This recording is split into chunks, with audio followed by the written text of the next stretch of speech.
Nu, Ane, ce e ăsta, mă? Omul de castravete. Cum ai spus? Omul de castravete. Și de ce l-ai făcut? Că-i funny. Îl pui tu pe mașină și faci așa. Alea cade capul. Omul de castravete? Da. Nu seamănă cu mine?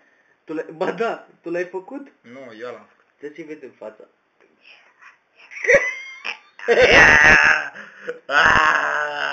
Și cu ce ai lucrat? Cu acest cuțit. Așa. Și cu acest cuțit. Și de unde ai avut materia primă?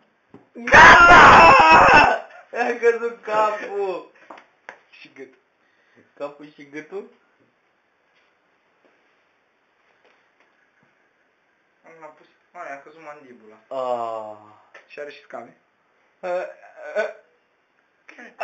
Gata, gata! Pune-l acolo lângă frate lui neîncepuți. Îl găsește mai cât aici. Dai să iau și scama de pe față. Gata, gata! Bravo, Noe!